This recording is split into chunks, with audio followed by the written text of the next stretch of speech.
अब रौनक, आपने बात की इंफ्रास्ट्रक्चर की, कहीं ना कहीं ये भी देखा गया है Delhi university definitely one of the oldest universities हैं दिल्ली की, इतने सालों पुराने कॉलेजेस हैं, तो वहाँ पे कहीं ना एक अच्छा करिकुलम एजुकेशन का, कॉलेज लाइफ अच्छी है, सब अच्छा है, बट ये भी देखा गया कि इंफ्रास्ट्रक्चर अब पीछे होता जा रहा है जितना उसको अपग्रेडेशन की ज़रूरत थी। जैसे अगर अब हम प्राइवेट यूनिवर्सिटीज़ की तरफ थोड़ा सा देखें या सेमी प्राइवेट यूनिवर्सिटीज़ की तरफ देखें, तो जैसे इंफ्रास्ट्रक्चर वहाँ स्टूडेंट्स को मिल रहा है, कहीं ना कहीं यहाँ पे वो कॉम्प्रोमाइज़ बहुत लोगों से सुनने में आता है कि हो रहा है। Do you agree to this or not? Infrastructure compromise 100% हो रहा है।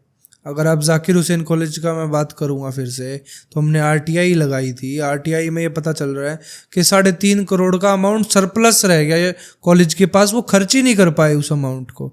और इंफ्रास्ट्रक्चर की जब आप बात करेंगे तो स्टूडेंट्स अभी भूख हड़ताल पे बैठे थे वहाँ के क्लास बोर्ड्स हमारे क्लासरूम में लगाए जाएँ, ख़राब कंडीशन के क्लास बोर्ड है। इस चीज़ को लेकर स्टूडेंट भूख हड़ताल पे बैठे हैं एक दिन, और 3.5 करोड़ का फंड कॉलेज यूनियन जो है, कॉलेज अथॉरिटीज़ वापस कर रही हैं अथॉरिटीज़ को कि हम इसको यूटिलाइज़ नहीं कर पाए, अंडर यूटिलाइज्ड फंड रह गया ये हमारा। पैसे की तो कमी दिल्ली विश्वविद्यालय में है ही नहीं, पर काम करने की नीयत की कमी है दिल्ली विश्वविद्यालय के अंदर। हाँ, क्योंकि ये डेफिनेटली आपने जो ये बात करी है, ये एक कंसर्न श्योरली है कि जब सरप्लस फंड है कॉलेजेस के पास, तो डेफिनेटली उस उतने अमाउंट में तो एक्चुअली बहुत कुछ बेटर बनाया जा सकता है। अब आप यकीन नहीं करेंगे, मेरी वाइस चांसलर साहब से बात हुई, मैंने उनको कहा कि सर मेरा एक इलेक्शन का सबसे इम्पोर्टेंट एजेंडा था क्लासरूम्स के अंदर एसी लगवाना, हर कॉलेज के अंदर, हर क्लासरूम के अंदर।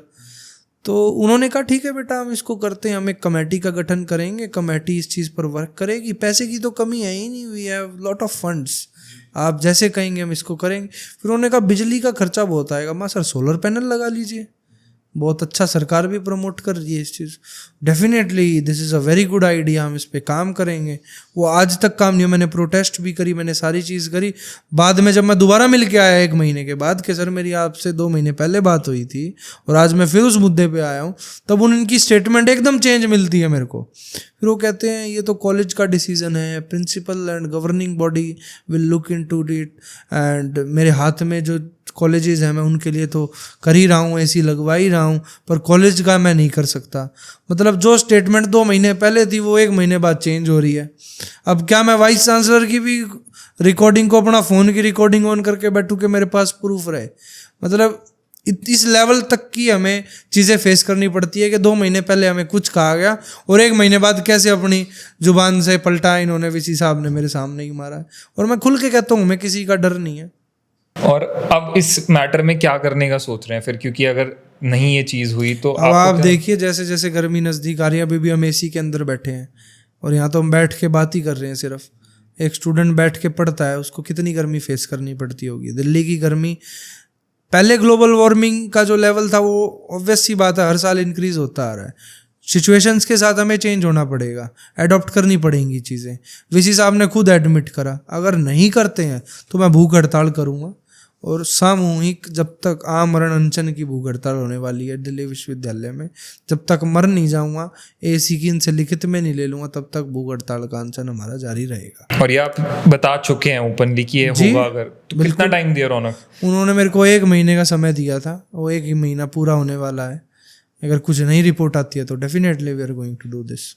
और एजेंडा की आपने बात की, तो जब आपने प्रेसिडेंटशिप के लिए आपने कंटेस्ट किया था, तो अपार्ट फ्रॉम एसीज और क्या मेजर एजेंडास थे रौनक?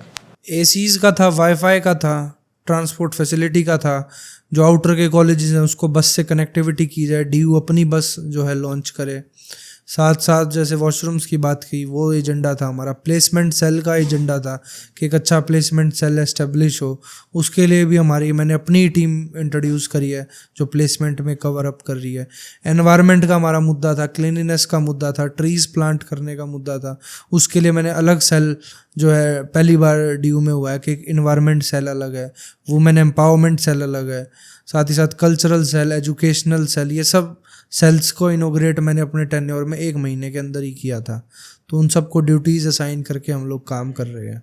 और अगर हम जैसे मेजर आपके एजेंडास की बात करें, wifi again a very important thing, तो क्या कंडीशन है इस वक्त अगर हम वाईफाई वगैरह की कुछ कॉलेजेस में वाईफाई वर्किंग कंडीशंस में है, कुछ कॉलेजेस में नहीं है, कई कॉलेजेस में रनिंग कंडीशन में है, अच्छा वाईफाई अब मिल रहा है।